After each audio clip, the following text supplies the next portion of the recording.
ሰላም ጤና ይስጥልን። እንዴት ናችሁ? የተከበራችሁ የፖድካስቱ ቤተሰቦች በያላችሁበት ሰላም እንድትሆኑ ምኞቴ ነው።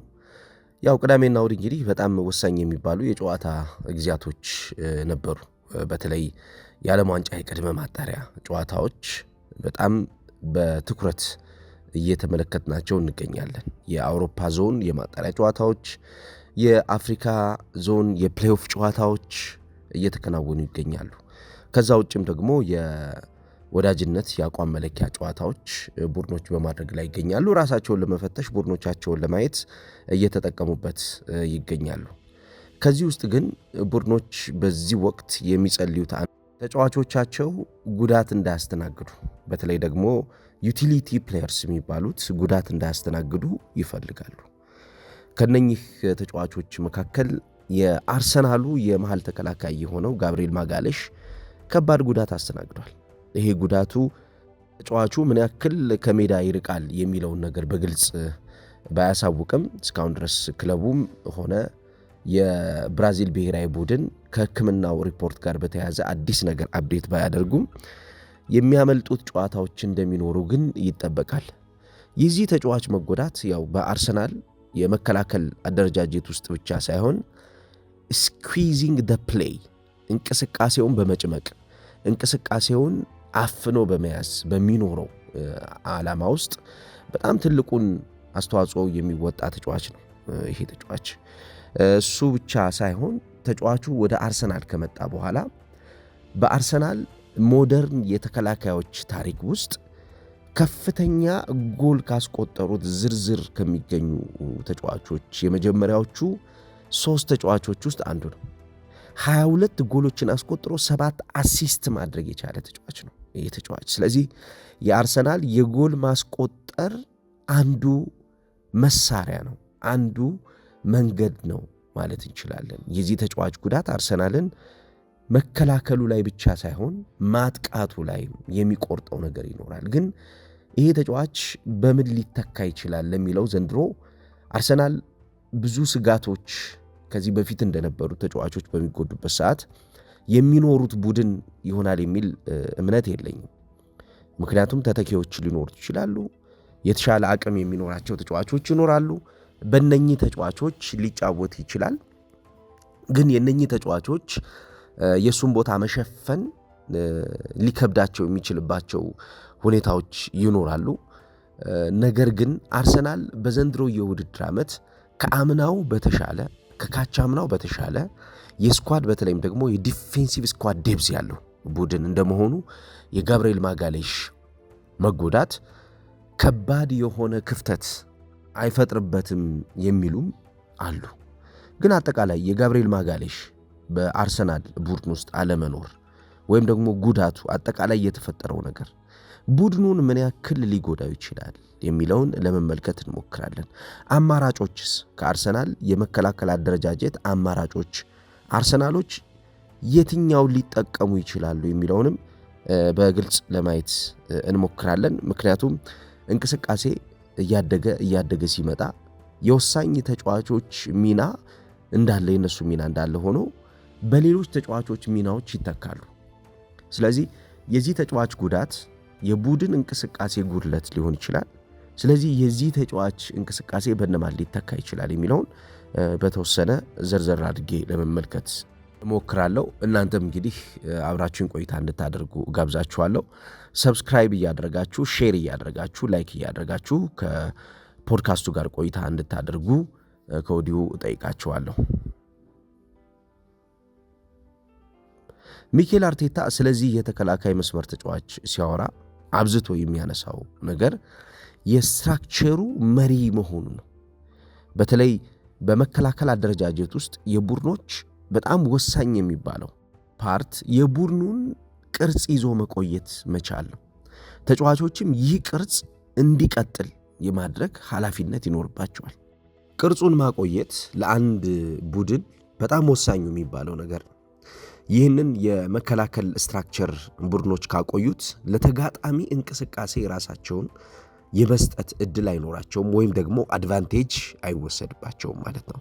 ስለዚህ በመከላከሉ ተጋጣሚ መጥቶ ለማድረግ የሚፈልገውን ነገር ተጋጣሚ መጥቶ አድርጎ ለመመለስ የሚፈልገውን ነገር በቀላሉ እንዳያደርግና ጊዜ እንዲወስድበት ይረዳዋል ማለት ነው። በጋብርኤል ማጋሌሽ እንቅስቃሴ ውስጥ አርሰናል አብዛኛውን የሌፍት ሴንተር ባክ ፖዚሽኑ አግሬሲቭ የሆነ አጫወት እንዲኖረው በማድረግ እንዲሁም ሳይድ ላይን የሆኑ የጨዋታ ቫይታል ሽግግሮች እንዲፈጠሩ በማድረግ ከዛ ውጭ የቡድኑ የመከላከል ቅርጽ ጠንካራ የቢልድ አፕ ፕሌይ እንዲኖረው በማድረግ ይህ ተጫዋች አግዟቸዋል። ለምሳሌ ከግብ ጠባቂው ዳቪድ ራያ የሚቀበለው ኳስ ወይም ደግሞ ከግብ ጠባቂው ዳቪድ ራያ የሚቀበለው ንክኪ ሐሳብ የተሻለ እንዲቆይ በማድረግ የራሱን የጨዋታ የአቋቋም መንገድ በቀጣዩ እንቅስቃሴ ላይ የተሻለ እንዲሆን በማድረግ አስፍቶ በመቆም የቀጣዩን እንቅስቃሴ የተሻለ መሆን ከሚያሳድጉና ይህንን እንቅስቃሴ ወደ ውጤት ከሚያመጡ ተጫዋቾች መካከል አንዱ ነበር። በተለይም ደግሞ የቡድንን እንቅስቃሴ ከመምራት በተለይ የዲፌንሲቭ ሊደርሺፑ እንዲሁም የፊዚካል ስትሬንግዝ አካላዊ ጥንካሬው እንዲሁም የኳስ ተጫዋችነት የመከላከል አቅሙ ጋብርኤል ማጋሌሽን ተመራጭ የተከላካይ መስመር ተጫዋች አድርጎታል። በአርሰናል ኳስ ተጫዋች የተከላካይ መስመር ተጫዋቾች አብዛኛውን ከአማካኝ ክፍል በሚኖረው ጫና ውስጥ ጫናውን ተቀብለው ጫናውን ተሸክመው በማቆየት ወይም ደግሞ ወደፊት በመሄድ እንቅስቃሴው ላይ የሚኖራቸው ሚና እንዲሁ በቀላሉ የሚገለጽ አይደለም። የቦል ፕሌይንግ ዲፌንደርስ መገለጫ ከሚባሉት በዚህኛው ዘመን ባለፉት 3-4 ዓመታት ጋብርኤል ማጋሌሽ በጣም ወሳኝ የሚባለውን ሚና ተወጥቷል። እንዳውም በዚህ የተጫዋቹ ብቃት ላይ ሚኬል አርቴታ ሲናገር ምንድነው የሚለው? ጋብርኤል ማጋሌሽ ሰከንድ ሚድፊልደር ነው የሚለው። ሁለተኛው አማካኝ ነው። መደበኛ የአማካኝ ክፍል ተጫዋቾች ከሚያደርጉት እንቅስቃሴ ባለፈ ሁለተኛ አማካኝ ሆኖ የሚያገለግል ለአማካኞቹ ሽግግሮች፣ ምክንያቱም የአግሬሲቭ ዲፌንሲቭ ስትራቴጂዎች መካከል የሚሰራቸው ስራዎች እንዳሉት ሁሉ በስሙዝ ትራንዚሽን ወይም ደግሞ ኃይል ባልተቀላቀለባቸው ጉልበት በማይፈልጉ ሽግግሮች ውስጥ ስማርት ሙቮችን በማድረግ የተሻለ ሽግግሮችን በመፍጠር ቡድኑ ተጠቃሚ እንዲሆን እያደረገ የነበረ ተጫዋች ነው ይሄ ተጫዋች። ስለዚህ እንቅስቃሴው በራሱ የዚህን ተጫዋች አቅም ይፈልገዋል ማለት ነው። በተሻለ ያደገ ጥራት ያለው ወደፊት የሚሄድ እንቅስቃሴ ከፈለገ ከዚህ ተጫዋች በሚጀምሩ ኢንሳይስ በሚደረጉ ዕውቀት ባላቸው የመከላከልና የማጥቃት ሽግግሮች ውስጥ ጋብርኤል ማጋሌሽ አርሰናሎች ይጠቀሙበት ነበር ማለት ነው። ስለዚህ እንደ ቡድን የዲፌንሲቭ ስትራክቸሩን እንዲሁም የአማካኙን ሽግግር ነው አርሰናል እንደገና እንዲመለከትና በሌሎች ተጫዋቾች ለመሙላት እንዲያስብ የሚያደርገው። የአግሬሲቭ ዲፌንሲቭ ኳሊቲዎቹን ለምሳሌ ይሄ ተጫዋች ፕሮአክቲቭ የሆነ ተጫዋች ነው። አብዛኛውን ጊዜ አግሬሲቭ ዲፌንሲቭ ኳሊቲ ያላቸው ተጫዋቾች ሞር ውሳኔዎቻቸው ላይ ሊቸገሩ ይችላሉ። በጥድፊያ የተሞላ የመከላከል አደረጃጀት ውስጥ ሊኖሩ ስለሚችሉ ይሄ በጥድፊያ የተሞላው የመከላከል አደረጃጀታቸው አብዛኛውን ጊዜ ወደ ስህተት ሊመራቸው ይችላል። ይሄ ወደ ስህተት የሚመራው የነሱ እሳቤ ሪአክቲቭ አፕሮች ስላለው ድርጊቱ ስለሚፈጥን ማለት ነው። መከላከሉ ላይ የሚኖረው ክፍተት አብዝቶ ጥራት የጎደለው ለውሳኔ ትክክል ያልሆነ የተዛባ እያንዳንዱ ሂደት ላይ ጥንቃቄ የሚፈልግ ቢሆንም ያን ጥንቃቄ ግን ያጣ ሊሆን ይችላል። የሪአክቲቭ የጨዋታ እንቅስቃሴ ባህሪ ያ ነው። በጋብርኤል ማጋሌሽ በኩል ያለው ትልቁ ኳሊቲ ምንድን ነው? ፕሮአክቲቭ የሆነ አዛዥ የሆነ ማለት ነው። እንቅስቃሴዎችን ማዘዝ የሚችል በእንቅስቃሴዎች ውስጥ ያሉትን ዶሚናንሲዎች ወይም ደግሞ ብልጫዎችን ብቻ ታሳቢ ያደረገ የእንቅስቃሴ አይን ያለው ተጫዋች ነው ጋብርኤል ማጋሌሽ። የፖዚሽናል አዌርነሱና ፔሱ እንዳለ ሆኖ የኤሪያል ዶሚናንሱ እንዳለ ሆኖ የመከላከል ፕሮአክቲቭ ዌይ ኦፍ ቲንኪንግ የመከላከል ጨዋታን የማዘዝ አቅሙ ግን በእንቅስቃሴ ለአርሰናል የሰጠው ነገር ባለፉት 4 ዓመታት ባለፉት 5 ዓመታት እንዲሁ በቀላሉ የሚታይ አይደለም። ፖዚሽናል አዌርነስ ላይ በዚህ ዘመን ያው ሚኬል አርቴታ አብዝቶ የሚፈልገው ነገር ምንድነው? ተጫዋቾች ባላቸው የጨዋታ ሚና ውስጥ ብቻ ሳይሆን በቀጣይ እንቅስቃሴ ውስጥ በሚፈጥሯቸው ሚናዎች ላይ የቀጣዩ እንቅስቃሴ አስፈላጊነትና የቀጣዩ እንቅስቃሴ ሂደትን በተመለከተ ያደገ ዕውቀት ሊኖራቸው ይገባል ብሎ የሚያምን ነው። ቀጣይ አሁን ያለው ብቻ ሳይሆን የሚቀጥለውን ነገር ማወቅ፣ የሚቀጥለው ሂደት ምንድነው? አደገኛው ነገር ምንድነው? አደገኛ ያልሆነው ነገር ምንድነው? እነዚህ ነገሮች ታሳቢ ባደረገ መንገድ በመከላከል አደረጃጀት የተሻለው ጥራት ያለው ቡድን እንዲሆን በማድረግ በአርሰናል የፖዚሽናል አዌርነስ ተቀባይነትን ካሳደጉ ተጫዋቾች መካከል አንዱ ነው ጋብሪኤል ማጋሌሽ።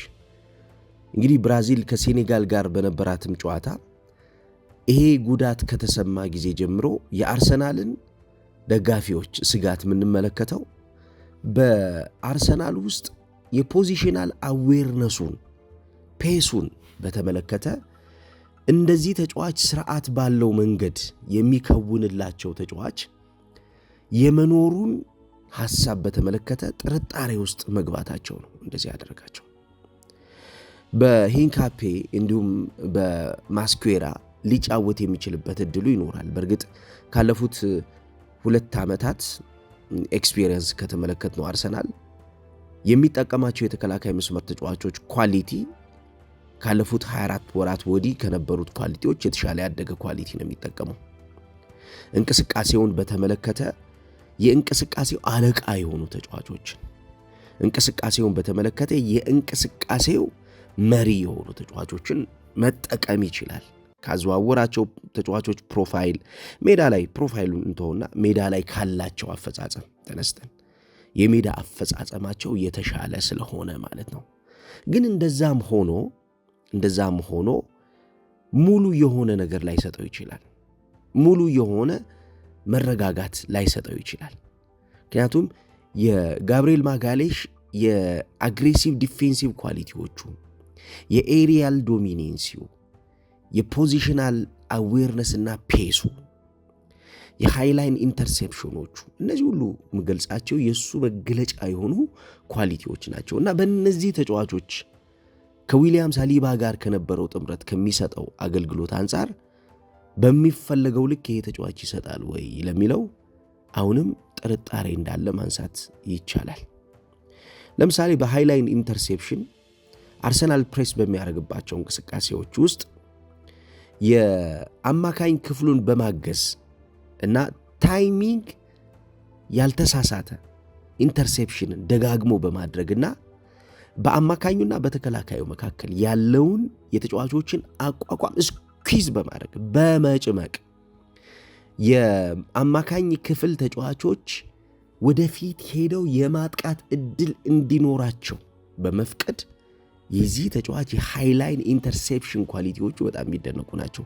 ከተመለከታችሁት ኳሱን በሚይዝበት ሰዓት የእንቅስቃሴው መጀመሪያ ላይ እንቅስቃሴው ወደፊት ፕሮግሬስ እያደረገ የሚሄደው የሱ ኳሊቲ ወደ ሁለተኛውና ወደ ሶስተኛው የሜዳ ክፍል በተሻለ ጥራት ስለሚሄድ ያን ወደ ተሻለ ጥራት ይዞት በሚሄድባቸው እንቅስቃሴዎች ውስጥ ከሱ ፊት የሚገኙት ሌሎች ተጫዋቾች ነፃነት፣ ስፔስ፣ ጊዜ እንዲያገኙ ይረዳቸዋል። ምክንያቱም ኤክሴል የሚያደርግ ካጠገባቸው ከጀርባቸው ሌላ እንቅስቃሴን የሚመራ ሌላ እንቅስቃሴን የሚቆጣጠር ተጫዋች አብሯቸው ስላለ ማለት ነው። ስለዚህ በጋብሪኤል ማጋሌሽ የመከላከል አደረጃጀት ውስጥ አርሰናል መከላከል ብቻ አይደለም ማለት ነው። አርሰናል የሃይላይን ኢንተርሴፕሽን እና ፕሮግሬሽን አታክ ላይ የሚመራው ተጫዋች ነው። ሌላው የዚህ ተጫዋች ትልቁ ኳሊቲ የቆም ኳስ ስፔሻሊስት ከሚባሉት ተጫዋቾች መካከል አንዱ ነው በአርሰናል። ይሄ ተጫዋች ጎሎችን ሲያስቆጥር፣ ይሄ ተጫዋች ለጎል የሚሆኑ እድሎች በሱ እንቅስቃሴ አማካኝነት ሲፈጠሩ እዛ ቦታ ላይ ዲሞንስትሬት የሚያደርግበት መንገድ እንደውም ምንድነው የሚለው ሚኬል አርቴታ ዲሞንስትሬት ክሩሻል ዲፌንሲቭ ስኪልስ ኤንድ ስኮሪንግ ኦፖርቹኒቲ ነው የሚለው። የተጫዋቹ አቅም በጣም ያደገ ነው። የኮሄሲቭ ኤንድ ፎርሚዴብል ዲፌንሲቭ ዩኒት ከዊሊያም ሳሊባ ጋር ፈጥሯል። የተሰናሰለ በጣም የማይገረሰስ የማይሰበር ተከላካይ መስመር አጠቃቀምን በዚህ ቡድን ውስጥ እያሳየ ነው የሚገኘው። ይሄ ቡድን በዚህ ተጫዋች የተሻለውን የመከላከል አደረጃጀት ፈጥሯል። ይህንን የተሻለውን የተከላካይ አደረጃጀት ሲያመጣ ተከላካዮች አብዛኛውን ጊዜ በእንቅስቃሴ መከላከሉ ብቻ ስለማያዋጣቸው ከመከላከሉ አልፎ ኳሱን ይዞ የመጫወት ወደፊት የሚሄዱበትን ምክንያት ማወቅ፣ ከእንቅስቃሴዎቹ እጥረቶች ውስጥ ስህተቶቹን በማስተካከል ጥንካሬዎቹ ላይ መቆየት ከሚለው ሐሳብም የተጫዋቹ አቅም ያደገ ስለሆነ አርሰናል ይሄንን ተጫዋች የመተካት ትልቅ የቤት ሥራ ይኖርበታል። የሕክምና ሪፖርቶቹን ተከትሎ ከሚመጡ ዜናዎች ውስጥ እንግዲህ ለምን ያክል ጊዜ ከሜዳ እንደሚርቅ ምክንያቱም ኤክስቲሜሽን ይኖራል፣ ግምታዊ የሆነ ለምን ያክል ጊዜ ከሜዳ ይርቃል የሚለው ነገር ማለት ነው። ስለዚህ ግምታዊ በሆነው ይሄን ያክል ጊዜ ከሜዳ ይርቃል ለሚለው ሐሳቡ ተተኪ የሚሆኑ ተጫዋቾችን አርሰናሎች የማዘጋጀት ግዴታ ውስጥ ይገባሉ ማለት ነው። ምክንያቱም የተጫዋቹ ኳሊቲ እንዲሁ በቀላሉ አንድ የመከላከል አደረጃጀት ውስጥ ያለ ተጫዋች በሚለው አይደለም የሚታየው። ዲፌንሲቭ ዩኒት ዲፌንሲቭ ቶት ነው። የቡድን የመከላከል የጋራ ሐሳብ ነው።